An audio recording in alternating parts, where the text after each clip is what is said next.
அறிவோம் ஆரோக்கியம் நேயர்கள் அனைவருக்கும் அன்பான வணக்கங்கள். நான் ஸ்ரீவர்மா மருத்துவமனையின் மகளிர் சிறப்பு மருத்துவர் ஜெயரூபா. இந்த நாள் இனிய நாளாகாமே என்னுடைய மனமார்ந்த வாழ்த்துக்களும் பிரார்த்தனைகளும். மாதவிடாய் கோளாறுகள் இருக்கிறது. அது மட்டும் இல்லாமல் பீரியட்ஸ்க்கு முன்னாடி அந்த ஒரு வாரம் அப்படிங்கிறது எனக்கு ஒரு நரகம் மாதிரி டாக்டர். அந்த காலகட்டத்தில் எனக்கு உடம்பளவுலையும் ரொம்ப வலிகள் இருக்கும், மனதளவில் நிறைய பிரச்சனைகள் இருக்கும், மூட் ஸ்விங்ஸ் இருக்கும். சின்ன சின்ன விஷயத்துக்கெல்லாம் நான் அதிகமாக கோபப்படுறது, சாதாரணமாக வீட்டில் சொல்லக்கூடிய விஷயங்களுக்கு கூட நான் அதிகமாக இரிட்டேட் ஆகி கோபப்படக்கூடிய ஒரு நேச்சர், இல்லை அப்படின்னா அதிகமாக வருத்தப்படக்கூடிய நேச்சர். ஸோ எப்போவும் நடந்த விஷயத்துக்கெலாம் அந்த காலகட்டத்தில் தான் நான் நினச்சி கவலைப்படக்கூடிய ஒரு நிலையெல்லாம் இருக்குது. இந்த மூட் ஸ்விங்ஸ் அப்படிங்கிறது வீட்டில் இருக்கக்கூடிய எல்லாருக்குமே இப்போ தெரிஞ்சிருச்சு. வீட்டில் ஈவன் கணவர் கூட சொல்கிறாங்க, அந்த காலகட்டத்தில் நான் அதிகமாக கோபப்படுறேன் அப்படின்னா நீ இந்த பிஎம்எஸ்ல இருக்க. ஈவன் குழந்தைங்க கூட அந்த காலகட்டத்தில் அம்மா கிட்ட நிறைய நம்ம கேள்வி கேட்கக்கூடாது, ஏன்னா அடி விழும் அப்படிங்கிற மாதிரி வீட்டில் இருக்கக்கூடிய எல்லாருக்குமே தெரிஞ்சிருக்கு எனக்கு அந்த காலகட்டத்தில் அதிகமான கோபம் வரும் அப்படின்னு. ஸோ இந்த மாதிரி இந்த ப்ரீ மென்ஸ்ட்ரல் சிம்டம்ஸ் அப்படிங்கிறது அதிகமாக இருக்குது அப்படின்னா உங்களுக்கு ஹார்மோன் சம்மந்தமான பிரச்சனைகள் அதிகமாக இருக்கிறதுக்கான வாய்ப்புகள் இருக்குது. முக்கியமாக பார்த்தீங்க அப்படின்னா ஒரு 40 வயதுக்கு மேலே போகும்போது நம்ம உடம்புல இன்சுலினோட சென்சிட்டிவிட்டி குறைஞ்சி இன்சுலின் ரெசிஸ்டன்ஸ் இருக்குது அப்படின்னாலும், அதே மாதிரி நமக்கு ஹார்மோனல் இம்பேலன்ஸ்னால ஈஸ்ட்ரோஜன் டாமினன்ஸ் இருந்தது அப்படின்னாலும் நமக்கு இந்த மாதிரி இந்த ப்ரீ மென்ஸ்ட்ரல் சிம்டம் அளவில் அதிகமாக இருக்கிறதுக்கான வாய்ப்பு இருக்குது. ஸோ நம்ம உடம்புல இந்த ஈஸ்ட்ரோஜன் ஹார்மோன் அப்படிங்கிறது நிறைய விஷயங்களுக்கு அவசியமான ஒன்று. ஆனால் அது நமக்கு அந்த பீரியட்ஸ் வரதுக்கு முன்னாடி குறைய ஆரம்பிக்கணும். ஆனால் குறைய ஆரம்பிக்காமல் அது அளவில் அதிகமாகவே இருக்குது அப்படின்னா நமக்கு மன அழுத்தம் வரதுக்கான வாய்ப்புகள் இருக்குது. அதே மாதிரி சின்ன சின்ன விஷயத்துக்கெல்லாம் இரிட்டேட் ஆகிறது, வயிறு உப்புசம் ஆகிறது. அந்த காலகட்டத்தில் மட்டும் உடம்பு ஒரு 2 கிலோ மட்டும் எக்ஸ்ட்ரா காமிக்கும் டாக்டர். பீரியட்ஸ் வந்த பிறகு எனக்கு அந்த வெயிட்டே குறைஞ்ச மாதிரி இருக்குன்னு சொல்லுவாங்க. இது எல்லாமே உங்கள் உடம்புல ஈஸ்ட்ரோஜன் டாமினன்ஸ் இருக்கிறதுக்கான அறிகுறிகள். அதே மாதிரி சில பேருக்கு இந்த இன்சுலினோட சென்சிட்டிவிட்டி குறைய ஆரம்பிக்கும். ஆக்சுவலாக பார்த்தீங்கன்னா பிளட் சுகர்லாம் பார்த்தீங்கன்னா நார்மலாக தான் இருக்கும். உங்களுக்கு இன்சுலினோட ரெசிஸ்டன்ஸ் ஸ்டார்ட் ஆகிருக்கிறதுனால கொஞ்சம் கொஞ்சமாக முடி கொட்ட ஆரம்பிக்கும்.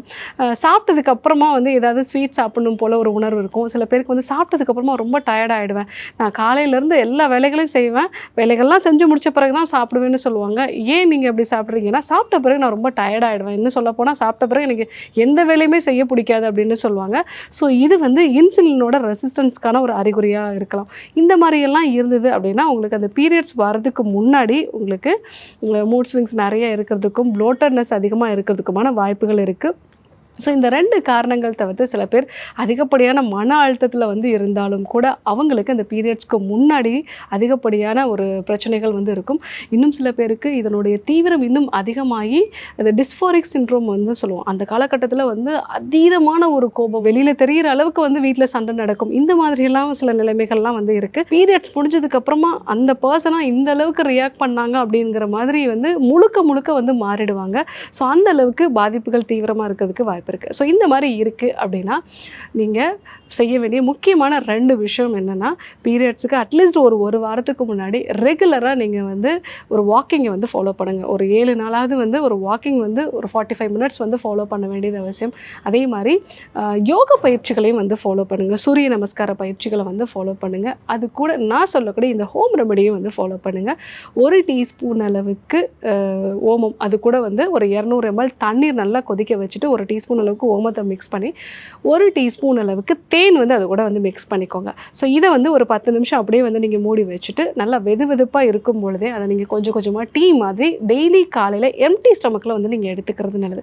ஸோ அந்த மாதிரி எடுத்துக்கிட்டீங்க அப்படின்னா உங்களுக்கு அந்த பீரியட்ஸ்க்கு முன்னாடி இருக்கக்கூடிய மூட் ஸ்விங்ஸ் நல்லா குறைய ஆரம்பிக்கும். ஒருவேளை இர்ரெகுலர் பீரியட்ஸ் இருந்தாலும் உங்களுக்கு சரியாகும். நான் நிறைய பெண்களுக்கு 40 வயதுக்கு மேலே போகும்போது ஃபைப்ராய்ட்ஸ் மாதிரியான தொந்தரவுகளோ இல்லை நீர்க்கட்டிகளோ இருக்கும்பொழுது தான் இந்த மூட் ஸ்விங்ஸுங்கிறது அதிகமாக இருக்குது. மாதவிடாய் கோளாறுகளும் அவங்களுக்கு அதிகமாக இருக்கும். ஸோ அவங்க எல்லாருமே இந்த 2 விஷயத்தை ஃபாலோ பண்ணுங்கள். கண்டிப்பாக வாக்கிங் எக்ஸசைஸை ஃபாலோ பண்ணுங்கள். யோகா பயிற்சிகளை ஃபாலோ பண்ணுங்கள். அது கூட 1 டீஸ்பூன் அளவுக்கு ஓமம், ஒரு 200 ml நல்லா கொதிச்ச தண்ணியில் போட்டுட்டு 1 டீஸ்பூன் அளவுக்கு தேன் கலந்து ஒரு 10 நிமிஷம் மூடி வச்சுட்டு அதுக்கப்புறமா இந்த தண்ணீரை கொஞ்சம் கொஞ்சமாக நீங்கள் எடுத்துக்கோங்க.